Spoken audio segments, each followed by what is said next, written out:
देने के लिए अडानी को मजबूर करेगा।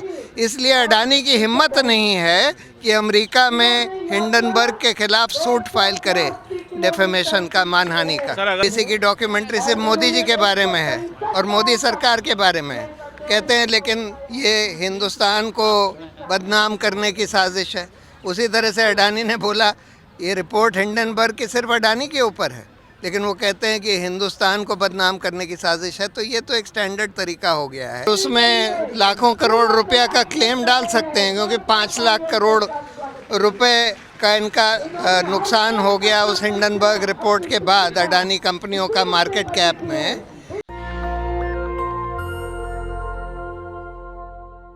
लीगल ऑप्शन तो हैं कि अमेरिका में उनके हिंडनबर्ग अमेरिकन कंपनी है, अमेरिका में उनके खिलाफ डेफेमेशन का सूट फाइल करें और उसमें लाखों करोड़ रुपया का क्लेम डाल सकते हैं, क्योंकि 5 लाख करोड़ रुपए का इनका नुकसान हो गया उस हिंडनबर्ग रिपोर्ट के बाद अडानी कंपनियों का मार्केट कैप में। लेकिन वो इसलिए नहीं करेंगे क्योंकि अमेरिका में हिंडनबर्ग ने बोला है कि अगर हमारे खिलाफ सूट फाइल करते हैं तो हम डिस्कवरी में अडानी से वो सारे डॉक्यूमेंट्स मांगेंगे जो अभी तक उन्होंने छुपाए हुए हैं, जो शेल कंपनी मॉरिशस और दूसरे टैक्स हेवन्स वगैरह में बनाकर और उससे अपने ही शेयर्स खरीदकर अपने शेयर प्राइस बढ़ाकर और बैंकों से लाखों करोड़ रुपया जो लिया है उसकी हम सारी इन्फॉर्मेशन मांगेंगे। और अमेरिका में हर कोर्ट जो है इस तरह की इन्फॉर्मेशन देने के लिए अडानी को मजबूर करेगा।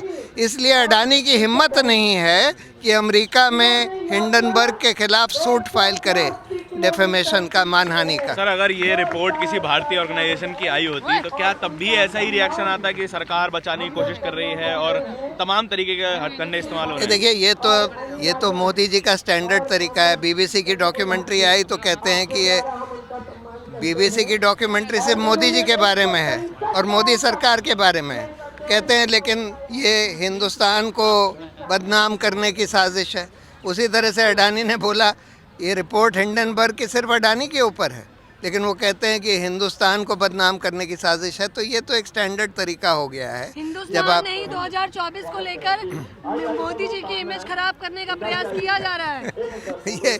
ये स्टैंडर्ड तरीका हो गया है इन सब लोगों का। जब कोई जवाब मेरिट्स पर नहीं दे सकते, जब उसका खंडन नहीं कर सकते जो हिंडनबर्ग की रिपोर्ट ने बोला है, जब ये नहीं कह सकते कि हाँ हमने ऐसी शेल कंपनियां जो बिल्कुल बोगस शेल कंपनियां हैं, टैक्स हेवन्स मॉरिशस वगैरह में नहीं बनाई हैं, तब फिर आप ये कहते हैं कि ये हिंदुस्तान को बदनाम करने की साजिश। टैक्स हेवन्स में तो सारी ही अपनी सब्सिडरी लगाते हैं, सारी कंपनियां लगाते हैं, तो इसमें समस्या क्या है?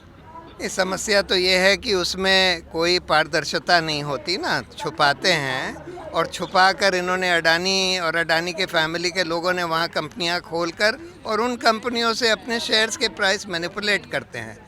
उन कंपनियों में अपना जो नाजायज़ प्रॉफिट है, जैसे कि ये लोग पावर प्लांट्स वगैरह चीन से ख़रीदते हैं और अपनी जो टैक्स हेवन में कंपनी है उसके थ्रू ख़रीदते हैं। तो चीन से जो 10 रुपये का इक्विपमेंट ख़रीदा वो 40 रुपये का दिखाते हैं, क्योंकि 10 रुपये का तो उनकी मॉरिशस की कंपनी खरीदती है और फिर वो अडानी की यहाँ की कंपनी को 40 रुपये का बेचती है और वो 30 रुपये इस देश के नागरिकों से लूटा जा रहा है। तो इस तरह तरह से मैनिपुलेशन और फ्रॉड से लाखों करोड़ की लूट करी गई। सर, मार्केट फॉल बताया जा रहा है कि प्रेडिक्टेबल है आने वाले 5 से 6 महीने में कि 60% तक मार्केट फॉल हो सकता है। इसका कोई पॉलिटिकल असर भी होगा क्या? 24 के चुनाव हमारे सामने खड़े हुए हैं। ये तो हम नहीं कह सकते कि इसका क्या असर होगा या नहीं होगा, लेकिन ये तो हम जानते ही हैं कि स्टॉक मार्केट जो है काफ़ी हद तक मैनिपुलेटेड होता है और अडानी के केस ने दिखा दिया कि कितना मैनिपुलेटेड था। Thank you sir. National Dastak की आपसे गुजारिश है कि अगर इसको बचाना चाहते हैं तो नेशनल दस्तक को सब्सक्राइब करने के लिए रेड कलर के सब्सक्राइब बटन को दबाएं, फिर बेल आइकन की घंटी दबाएं।